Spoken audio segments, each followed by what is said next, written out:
The history of agriculture in China. For millennia, China has been a country of farmers. From the Qing era all the way to the 21st century, agriculture has played a massive part in the livelihood of the Chinese. In the centuries prior to the establishment of the People's Republic of China in 1949, up to 90% of the population lived by agriculture. After the revolution, China focused efforts on the industrial sector rather than the agricultural scene. Despite this, measures were still active in cultivating the industry.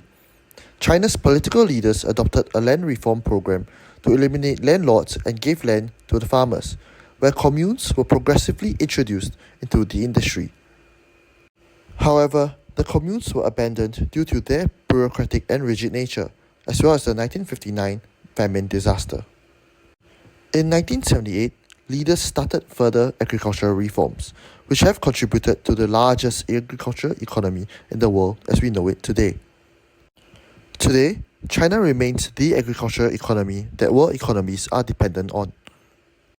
Looking into the analysis of the industry has seen an approximate growth of 4.5% CAGR over the last 5 years, with a forecasted growth of about 18% in 2025 from 2020 numbers, giving it more than 50% of the Asia-Pacific agricultural products industry.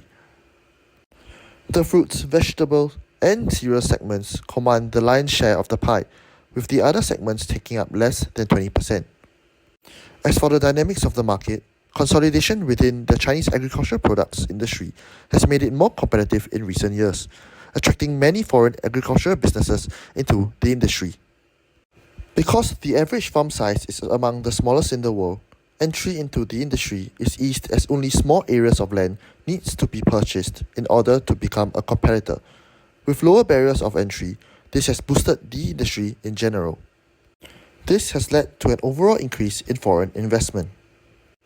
State-controlled agricultural firms dominate the majority portion of the Chinese agricultural products market.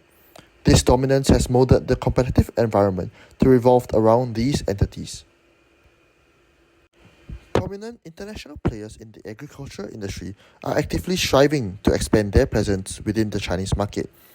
China's remarkable economic and demographic advancements have enticed global agricultural corporations, where these enterprises view the nation as a lucrative and rapidly expanding market.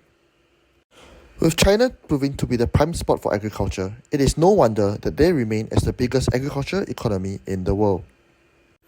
Amidst the prosperity of the industry, that is to say that the industry doesn't come without its issues and challenges. Despite the shift in GDP contribution from 1978 till now, a large majority of the country's population still remains in agriculture. With just less than 300 million farmers in China, most of these workers remain poor, earning less than $1,000 per year as China remains a developing country.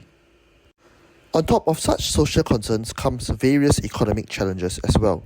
The erosion of land has proved to be one such issue, as China has lost approximately 18 million acres of arable land from 2013 through 2019. More than 5% in just a short span of 6 years, and more than one-third of the land facing issues such as degradation. The land has been eroding even faster in recent years. Furthermore, productivity has deteriorated, with only a 2.2 times increase in grain yield relative to 1978, despite a 6.4 times increase in fertilizer use.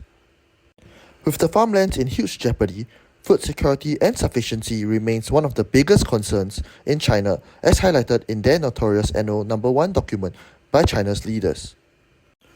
With supply in deficit relative to demand, food security remains a huge issue in China. This reinforces their dependency on other countries as importers, where their current geopolitical tensions do not aid their case at all. With sensitive tensions with countries such as the US and Canada, despite their huge dependency on them for produce such as soybean and wheat, this makes them vulnerable to supply chain shocks which can further compromise their agricultural industry. With many such factors in play, it is important that drastic measures are taken to mitigate further issues towards the agricultural industry in China.